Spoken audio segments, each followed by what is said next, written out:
Hello everyone, I hope all are okay. আজ 13 নম্বর GK practice set নিয়ে আলোচনা করা হবে। তোমরা প্রত্যেকেই WBSSC গ্রুপ সি আর গ্রুপ ডি এর জন্য নিশ্চয়ই প্রিপারেশান নিচ্ছ, আর যারা আদার্স এক্সামের জন্য প্রিপারেশান নিচ্ছ তোমাদের প্রত্যেককেই এই ভিডিওটি দেখার জন্য অনুরোধ জানাবো, এবং ভিডিওটি দেখার পর সাবস্ক্রাইব করতে ভুলবে না। Let's start for the questions. Question number 1, বিশ্ব যুদ্ধ অনাথ শিশু দিবস পালন করা হয় কবে? রাইট আনসার অপশন ডি, 6ই জানুয়ারি। অনাথ শিশুর জীবন সবসময়ই দুঃখ আর কষ্টে ভরা, বড় নির্মম এ সত্য, কিন্তু প্রতি বছর 6ই জানুয়ারি যে দিনটি পালন করা হয়ে থাকে তাকে বলা হয় বিশ্ব যুদ্ধ অনাথ দিবস। নেক্সট কোশ্চেন, গ্রানাইট ও নিজ শিলা ক্ষয়প্রাপ্ত হয়ে সৃষ্টি হয়। রাইট আনসার অপশন ডি, লাল মাটি।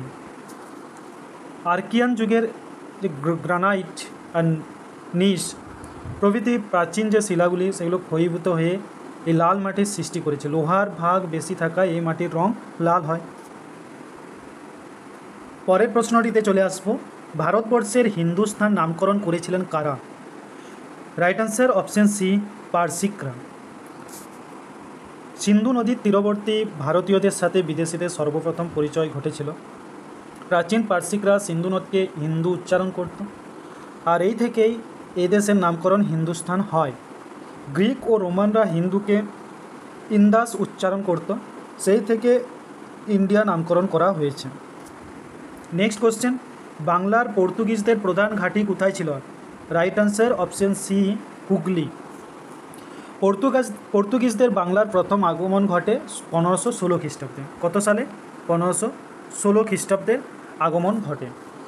শের শাহ তাদের তাড়িয়ে দেন। 1632 খ্রিস্টাব্দে শাহজাহানের নির্দেশে কাসিম খাঁ পর্তুগিজদের বিতাড়িত করেছিলেন। নেক্সট কোশ্চেনটি দেখো, কিন্তু এটি ভেরি ভেরি ইম্পর্টেন্ট কোশ্চেন।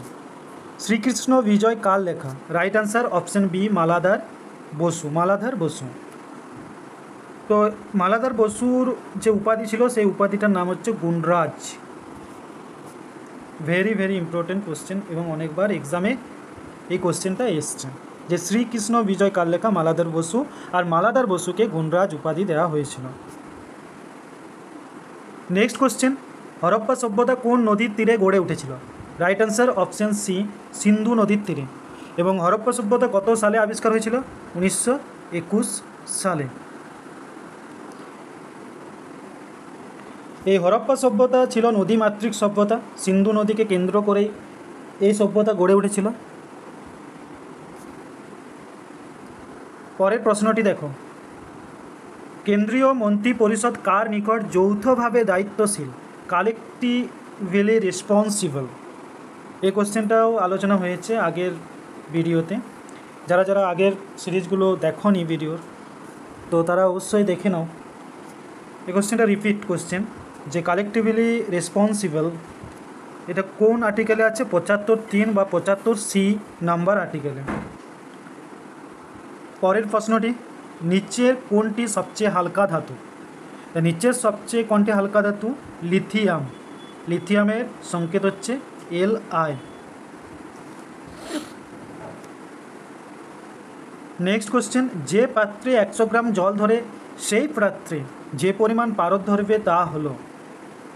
তাহলে যে পাত্রটাতে যদি আমার কি হয়, যে 100 গ্রাম যদি ওয়াটার রাখা হয়, কত? 100 গ্রাম যদি ওয়াটার রাখা হয়, ওই পাত্রটাতে কি যে কত পরিমাণ পারদ ধরবে? পারদ হচ্ছে Hg, এটা কত পরিমাণ ধরতে পারে। এক্ষেত্রে কি হবে? পারদ হচ্ছে জলের থেকে 13.6 গুণ ভারী। তো যেহেতু পারদ জলের থেকে 13.6 গুণ ভারী, 13.6 গুণ, তাহলে 100 ইন্টু 13.6, তো আনসার দাঁড়াবে 1360 গ্রাম। 60 গ্রাম। তো কোনটা হবে? রাইট আনসার অপশন বি, 1360 গ্রাম। মানে 100 গ্রামের সাথে 13.6 গুণ করলে যে আনসারটা আসবে সেটাই হচ্ছে আনসার, কারণ পারদ জলের থেকে 13.6 গুণ ভারী। নেক্সট কোশ্চেন, ভারতের কোন ক্ষেত্রে সাম্প্রতিককালে কর্মসংস্থান বৃদ্ধির হার ঋণাত্মক? রাইট আনসার অপশন এ, প্রাইমারি সেক্টরের ক্ষেত্রে। নেক্সট কোশ্চেন, লাফিং গ্যাসের বৈজ্ঞানিক নাম কি? লাফিং গ্যাসের বৈজ্ঞানিক নাম কি? Right answer option D, nitrous oxide. এর সংকেত হচ্ছে N2O, এর সংকেত হচ্ছে N2O। নেক্সট কোশ্চেন, কলকাতা বিশ্ববিদ্যালয় কত সালে প্রতিষ্ঠিত হয়? রাইট আনসার 1857 সালে। আর যদি বলা হয় কলকাতা মেডিকেল কলেজ, তাহলে আনসার দাঁড়াবে 1835 সালে। নেক্সট কোশ্চেন, এবং ওই কোশ্চেনটির আনসার রং আছে।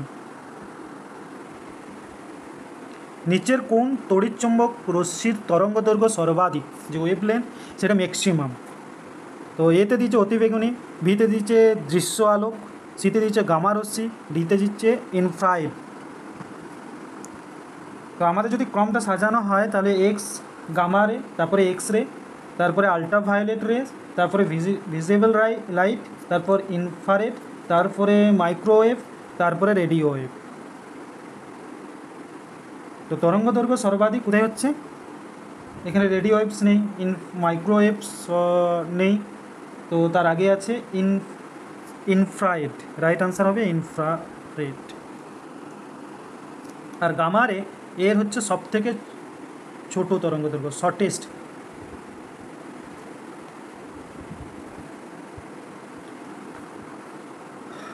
পরের প্রশ্নটি দেখব, গ্রীষ্মকালে উত্তর পশ্চিম ভারতের ধূলিঝড়কে কী বলা হয়? রাইট আনসার অপশন বি, আধি। তো গ্রীষ্মকালে উত্তর পশ্চিম ভারতের ধূলিঝড়কে বলে আধি। শুষ্ক আবহাওয়া থাকার জন্য ধুলোবালির দ্বারা সৃষ্টি হয় এই ঝড়। নেক্সট কোশ্চেন, ভারতের শ্রেষ্ঠ দাবাড়ু হলেন? Right answer Viswanathan Anand. Right answer option A. 5 বারের বিশ্ব চ্যাম্পিয়ন বিশ্বনাথন আনন্দ আমাদের উপমহাদেশে অর্থাৎ এশিয়ার দাবার দ্বিতীয় এবং ভারতের প্রথম grand master. Next question and very important, বিশ্ব ব্রেল দিবস পালন করা হয় কবে? রাইট আনসার অপশন সি, 4 জানুয়ারি। 4 জানুয়ারিতে বিশ্ব ব্রেল দিবস পালন করা হয়। এটি লুই ব্রেলের জন্মদিন। তিনি ব্রেলের উদ্ভাবক। লুই ফ্রান্সে 1809 সালে জন্মগ্রহণ করেন। শৈশব দুর্ঘটনার পরে অন্ধ হয়ে যান। ব্রেল একটি কোড, এটি দৃষ্টিশক্তি ব্যবহার না করে একটি নির্দিষ্ট ভাষা পড়া এবং লেখার একটা ব্যবস্থা। ব্রেল অন্ধত্ব এবং দৃষ্টি প্রতিবন্ধী ব্যক্তিদের স্পর্শের মাধ্যমে পড়তে সক্ষম করে। নেক্সট কোশ্চেন, ভারতের পঞ্চম পঞ্চবার্ষিকী পরিকল্পনার মূল উদ্দেশ্য কী ছিল?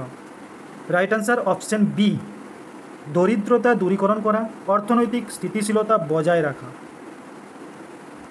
আর এই সময় কী হয়েছিল? মিনিমাম নিডস প্রোগ্রাম চালু করা হয়। পরের প্রশ্নটিতে আসবো, ভেরি ইম্পর্টেন্ট, রাষ্ট্রপতি কার নিকট পদত্যাগ প্রত্যয় পেশ করেন? রাইট আনসার অপশন ডি, উপরাষ্ট্রপতি। রাষ্ট্রপতি কার নিকট পদত্যাগপত্র পেশ করেন? রাইট আনসার অপশন ডি, উপরাষ্ট্রপতি। সংবিধানে এটা কত নম্বর আর্টিকেলে বলা হয়েছে? 61, ইমপিচমেন্টের কথা বলা হয়েছে। নেক্সট কোশ্চেন, বেদের অপর নাম কি? Shruti. Very important question. Veda প্রধানত 4টা ভাগে ভাগ করা যায়, ঋগ্বেদ, সামবেদ, অথর্ববেদ, যজুর্বেদ, এবং প্রতিটি বেদকে আবার 4টা ভাগে ভাগ করা যায়, ব্রাহ্মণ, সংহিতা, আরণ্যক, উপনিষদ। এগুলিকে শুনেই মনে রাখা হতো, তাই এগুলিকে শ্রুতি বলা হয়। এই ছিল আজকের প্রশ্নপত্র। যদি ভিডিওটি ভালো লেগে থাকে তাহলে তোমরা অবশ্যই সাবস্ক্রাইব করো। Take care and see you soon.